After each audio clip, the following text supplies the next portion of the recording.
이 시간 여러분 모두에게 하나님의 말씀이 임해서 그 말씀으로 위로받고 모든 병을 고침받고 풍성한 은혜 받기를 주님의 이름으로 축원합니다. 아멘. 오늘은 성령 강림 주일입니다. 달력에는 절기가 있는데 몇 개가 있는지 아십니까?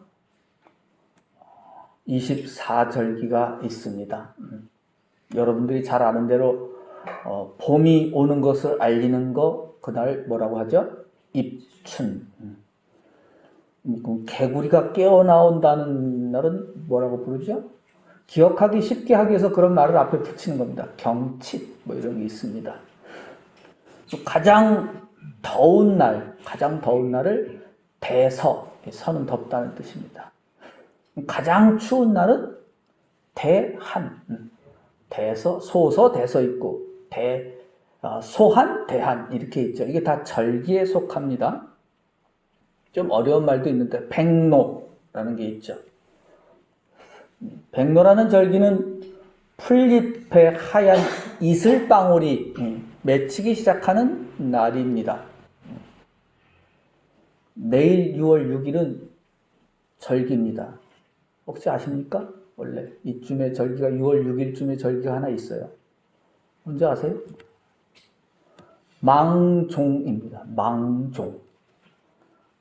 종은 씨앗을 뜻해요. 이게 뭐냐면 보리가 익어가기 시작하고 또 이제 씨를 뿌려서 한 해의 농사를 시작하는 그런 절기다. 그렇죠? 이제 벼도 거의 다 심기는 했지만 마지막으로 이제 벼를 심는 그런 농사가 시작하는 절기를 뜻하는 게 망종입니다. 내일 6월 6일이 망종이란 절기에 속합니다. 이와 마찬가지로 우리 교회에도 절기가 있다고 했죠. 7개의 절기가 있습니다. 그 절기는 예수님의 탄생을 기다리는 날로부터 시작합니다. 그래서 예수님의 탄생을 기다리는 절기가 뭐죠? 예수님이 오심을 기다리는 대림절. 그죠? 여기 대자는 기다리라는 뜻입니다. 기다린다. 큰 대자가 아니에요. 대림절, 강림절 이렇게 해서 예수님이 오심을 기다리는 절기. 그 다음에는 예수님이 탄생을 기념하는 절기 성탄절이 있고, 성탄절 다음에는 예수님이 태어나셨으니까 그 다음에 활동하시잖아요. 그래서 그거를 주현절이다. 주는 하나님, 예수님이 나타나셨다. 그런 뜻이고, 그 예수님이 이제 나타나셔서 활동하시다가 어떻게 됐어요? 고난을 받으셨다. 무슨 절이요? 사순절. 그죠? 사순절. 고난받는 절기. 고난받으신 것을 기념하는 절기. 그 다음에 당연히 고난받으신 후에 부활하신 부활절이 있다. 그 부활하시고 나서 그 다음에 우리에게 보내주시겠다고 한 것이 바로 무엇입니까? 성령이다. 그래서 그 다음에 성령 강림절, 성령이 오심을 기념하는 절기가 되고, 그 다음에 이제 예수님에 관한 거가 있고 성령님에 관한 절기가 이렇게 됐죠. 그럼 뭐가 하나 남았어요? 하나님에 관한 게 하나 남았습니다. 그래서 성령 강림절이 끝나면 하나님에 관한 절기로 창조절이 있습니다. 창조절. 그렇게 해서 7개의 절기로 교회는 그렇게 지키고 있다라는 거 여러분들이 1년에 한두 번 정도는 계속 들어두시는 것이 좋습니다.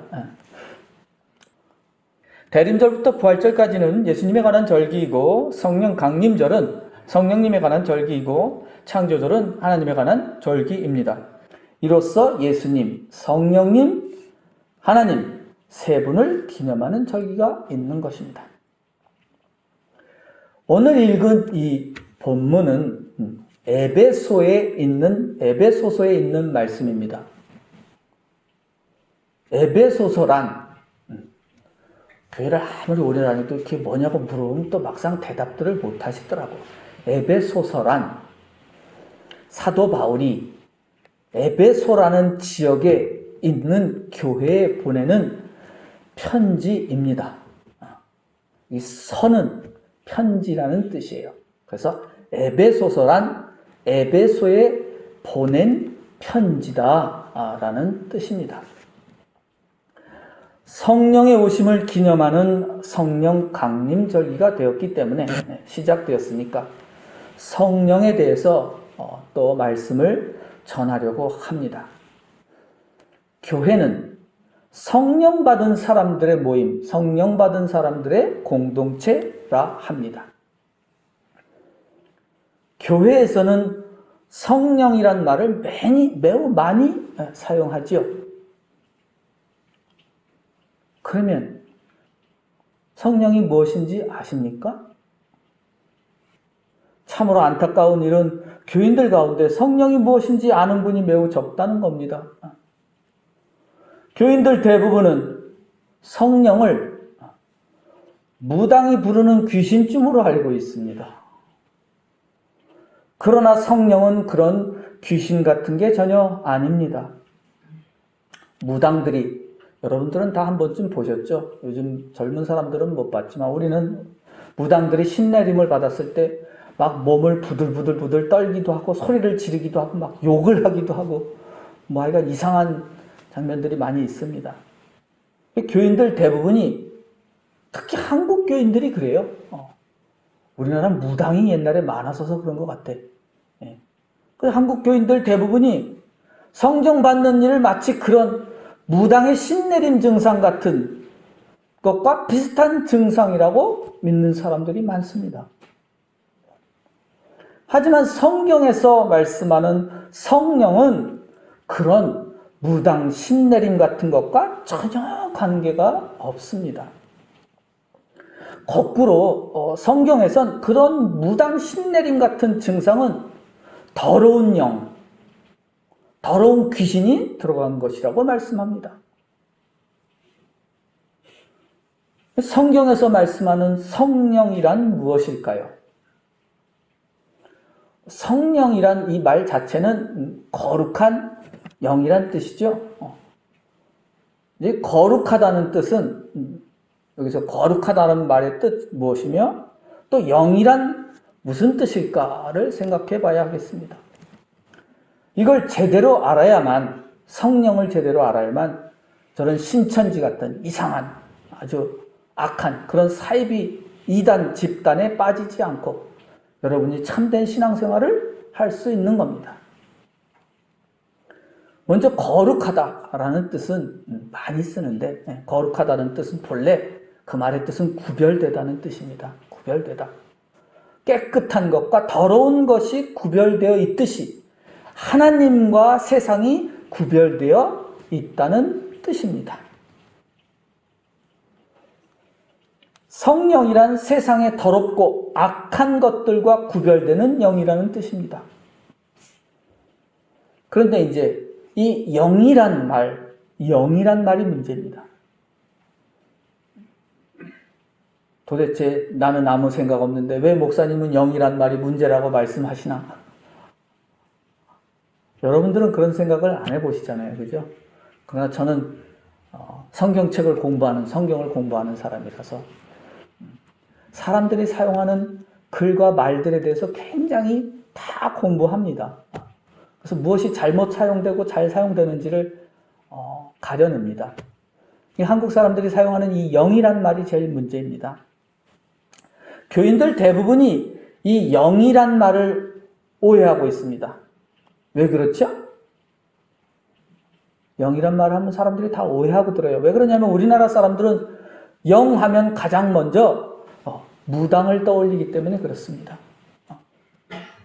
그 영이란 한자는 원래 무당이 제사 드린다는 그런 뜻을 가진 그런 글자 표현이에요. 글자 모형도 그런 뜻을 가지고 있습니다. 비를 내리기 위해서 비우자가 있고 돌들을 쌓아놓고 밑에서 무당이 제사를 지내는 글자가 영이란 자예요. 본래 그런 데서 온 글자입니다. 영이. 우리말은 그래요. 영어로 하면 스피리트라고 하죠. 스피리트. 여러분들이 다 들어보셨을 겁니다. 스피리트라고 하는데 그 스피리트란 말을 차라리 듣는 게 훨씬 낫다. 그것을 보면 영이란 뜻보다는, 우리말의 영이란 뜻보다는 정신 또는 마음에 가까운 뜻으로 보는 게 더 낫습니다. 영이란 오늘날엔 정신이나 마음에 더 가까운 말이라고 생각하시는 게 훨씬 더 영을 이해하기 쉽습니다. 성령은 거룩한 정신 또는 거룩한 마음이라고 생각하시면 성경에서 말씀하는 성령을 이해하는데 훨씬 좋습니다. 유교에서는 영보다도 뭘 강조하는지 아세요?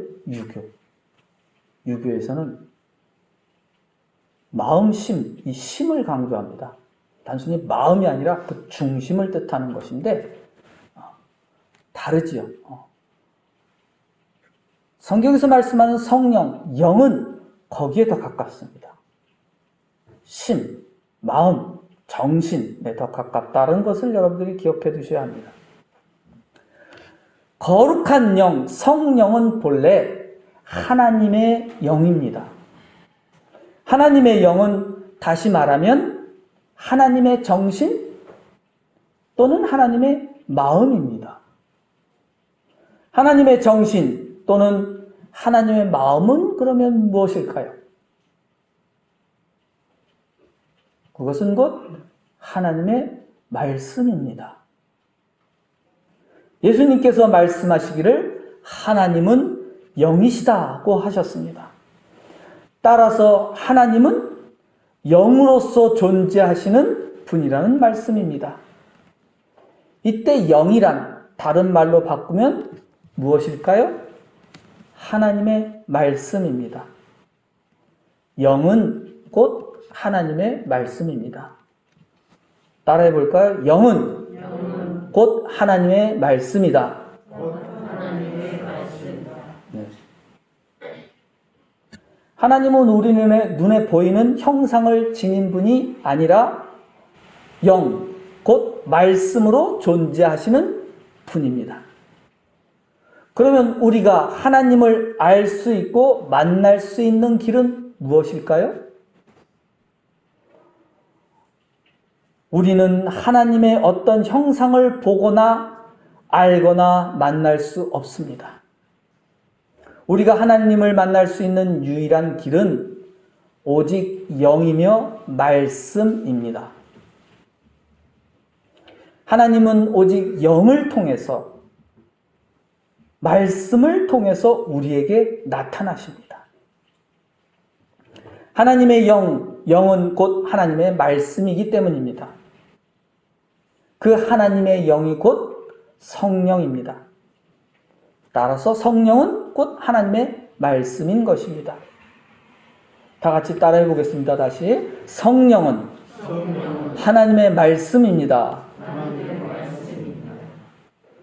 그래서 사도 바울은 여기 17절에서 성령의 검, 곧 하나님의 말씀을 가지라고 말씀하신 것입니다. 성령의 검, 곧 하나님의 말씀을 가지라. 당연히 그러니까 어떻게 돼요? 하나님의 말씀은 뭐예요? 성령의 검과 같다는 것이죠. 검은 어디에 씁니까?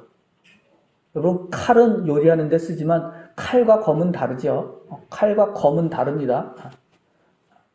검이 칼이기도 한데 검은 무기죠. 검은 무기입니다. 부엌에서 쓰는 식칼을 검이라고 하지 않습니다. 그건 도라고 하죠. 도. 그죠? 집에서 쓰는 칼은 한자로 도라고 하고 무기의 칼은 검이라고 합니다. 검은 전쟁에서 적을 죽이는 데 쓰는 무기입니다. 그렇다면 성령의 검은 어디에 사용하는 무기일까요? 그것은 하나님을 대적하는 마귀들을 죽이는 데 사용하는 검입니다. 마귀란 악하고 더러운 영들입니다. 다시 말하면 마귀란 악한 생각들이고 더러운 마음입니다. 성령의 검, 곧 하나님의 말씀은 내 안에 있는 악한 생각들, 더러운 마음과 행실들을 죽이는 데 사용되는 무기입니다. 하나님의 말씀, 곧 성령의 검이 없는 사람은 내 안에 있는 악하고 더러운 정신과 마음과 행실들을 이길 수가 없습니다. 마찬가지로 세상의 악한 마귀들, 악한 정신들과 마음들을 이길 수가 없습니다. 오늘 읽은 본문 11절에서 12절에 바울이 말씀하신 것처럼 성령의 권, 곧 하나님의 말씀은 마귀의 관계를 대적하고 통치자와 권세자들과 이 어두운 세계의 지배자들과 하늘에 있는 악한 영들을 대적하여 싸우는 데 사용하는 무기인 것입니다. 바울은 우리에게 성령의 검, 곧 하나님의 말씀을 가지고 악한 영들을 물리치라고 말씀합니다. 성령 받지 못한 사람이란 하나님의 말씀을 듣지 않고 배우지 않고 따르지 않는 사람입니다. 자기 생각대로, 자기 뜻대로, 자기 욕심대로 살아가는 사람은 성령 받지 못한 사람입니다. 이런 사람은 하나님의 말씀이 아니라 마귀의 말을 따라 자기 욕심대로 살아가는 것이죠. 결국 그런 사람은, 성령 받지 못한 사람은 인생이 괴롭고 고통스럽고 불행해져서 하나님 나라에 들어가지 못하게 됩니다. 바울의 명령을 따라 성령의 검, 곧 하나님의 말씀을 가져야만 인생이 기쁘고 복되고 은혜와 감사가 넘치는 삶을 살게 되는 줄로 믿습니다. 바울은 18절에서 이렇게 말씀합니다. 모든 기도와 간구를 하되 항상 성령 안에서 기도하라고 말씀합니다. 한번 따라해 볼까요? 항상 성령 안에서 기도하라. 성령 안에서 기도하라. 성령 안에서 기도하라는 게 무슨 뜻이겠어요? 하나님의 말씀 안에서 기도하라는 뜻이죠. 하나님의 말씀이 없는 기도는 이방인의 기도가 되고 헛된 기도가 되는 것이라고 예수님께서 말씀하셨습니다. 바울의 말씀처럼 기도는 반드시 하나님의 말씀 안에서 해야 합니다. 기도하기 전에 먼저 하나님의 말씀을 들어야 합니다. 하나님의 말씀을 읽고서 그 말씀 안에서 기도해야 합니다. 그 말씀으로 기도해야 합니다. 그래서 안에서나 으로나 같은 뜻이에요. 말씀으로, 말씀 안에서. 이 안에서가 굳이 말하면, 영어로 말하면 in인데, in. 이 in은 안에서도 되지만 으로도 된다. 성령 안에서, 성령으로 기도하라는 뜻입니다. 성령은 하나님의 말씀입니다. 그러면 다시 또 물어볼까요? 하나님의 말씀은 무엇일까요? 하나님의 말씀은 곧 예수님입니다. 이걸 설명하려면 또 길어지지만 요한복음에 있는 말씀, 하나님의 말씀이 곧 예수님입니다. 따라해 볼까요? 하나님의 말씀은 예수님입니다. 그럼 또 물어야죠. 예수님은 누구입니까? 예수님은 사랑입니다. 따라해 보겠습니다. 예수님은 사랑입니다. 하나님도 사랑이시고 예수님도 사랑이시고. 그러면 성령은 무엇입니까? 성령은 사랑입니다. 따라해 보겠습니다. 성령은 사랑입니다. 한마디로 해보겠습니다. 성령은 하나님의 말씀이며 예수님이며 사랑입니다. 이 말씀을 반드시 외우시기 바랍니다. 그러면 하나님의 나라에 더 가까이 가게 될 줄로 믿습니다. 그러면 내가 성령 받은 사람인지 아닌지 어떻게 알 수 있겠습니까? 가장 먼저 내가 하나님의 말씀을 잘 듣고 잘 알고 잘 배우고 잘 실천하고 있는지를 보면 알 수 있습니다. 내가 하나님의 말씀에 순종해서 이웃을 사랑하며 섬기는 삶을 살고 있는지 아닌지를 보면 내가 성령 받았는지 안 받았는지를 금방 알 수 있습니다. 내가 날마다 성령 안에서 성령으로 하나님 말씀 안에서 하나님 말씀으로 기도하는지 안 하는지를 보면 알 수 있습니다. 내가 날마다 하나님께 감사하며 사는지 감사하지 않고 사는지를 보면 알 수 있습니다. 성령 강림 절기 동안에 내 안에 성령 충만하기를 기도하시기 바랍니다. 내 속에 하나님의 말씀이 충만하기를 기도하시기 바랍니다. 내 안에 예수님이 충만하고 내 안에 사랑이 충만하기를 기도하시기 바랍니다. 여러분 모두 바울의 명령을 따라서 성령의 권, 곧 하나님의 말씀을 가지시기를 바랍니다. 하나님의 말씀이 충만하고 성령 충만해서 더욱 이웃을 사랑하고 섬기는 일에 힘쓰며 날마다 감사가 넘치고 기쁨이 넘치는 하나님의 자녀가 되시기를 주님의 이름으로 축원합니다. 기도드리겠습니다.